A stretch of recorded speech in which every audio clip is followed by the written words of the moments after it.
আসসালামু আলাইকুম ওয়া রাহমাতুল্লাহি ওয়া বারাকাতুহু। 5 নম্বর মাসআলা, ঈদুল আজহার দিন খাবেন কখন? ঈদুল ফিতরে ঈদের আগে খেয়ে দিয়ে যাবেন কয়েকটি খেজুর। সুন্নত হচ্ছে কয়েকটি, ইয়াকুলু তামারাতিন ওয়া ইয়াকুলুহুন্না উইতরান, বেজোড় খেজুর খেয়ে যেতেন নবী সাল্লাল্লাহু আলাইহি ওয়াসাল্লাম 3, 5, 7।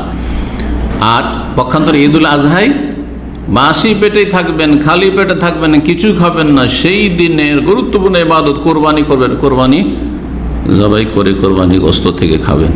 এই ক্ষেত্রে একজন ভারত থেকে কয়েকদিন আগে মাসলা জিজ্ঞেস করছে, আমাদের দেশের লোকেরা কোরবানি করার পরে কোরবানির কলিজাটা খায়, তো জিজ্ঞেস করছি যে সে কলিজাটা খাওয়া সুন্নাত নাকি, যেটা আমাদের দেশীয় সুন্নাত, যে কোরবানি জবাই করে কোরবানির কলিজা দিয়ে শুরু করতে হবে। কলিজা দিয়ে রুটি খাওয়া শুরু করলে, কারণ গোস্ত হইতে তো দেরি লাগবে, তাড়াতাড়ি পাক হয়ে যায়, সেই জন্য মহিলারা তাড়াতাড়ি করে ভাজি ভুজি করে দিয়ে দেয়, তুই করে ভুনা করে, এই জন্য করে।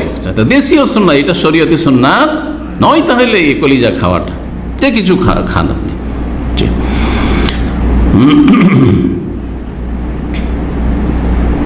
এই মর্মে হাদিস মুসনাদ আহমদ, তিরমিজি আর ইবনে মাজাহ, মুস্তাদরাক হাকিমে বুরাইদা থেকে রাদিয়াল্লাহু আনহু বর্ণিত, কানান নবী সাল্লাল্লাহু আলাইহি ওয়াসাল্লাম লা ইয়াখরুজু ইয়াওমাল ফিতরে, নবী সাল্লাল্লাহু আলাইহি ওয়াসাল্লাম ঈদুল ফিতরে অতক্ষণ যেতেন হাত্তা ইয়াতআমা, নিজে খেতেন, ওয়ালা ইয়াতআমা ইয়াউমুল আজহার, ঈদুল আজহায় খেতেন না, হাত্তা ইউসাল্লি, সালাত আদায় করার পরে, সালাত আদায় করতেন।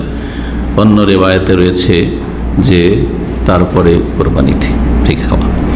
তো এই হচ্ছে হাদিস।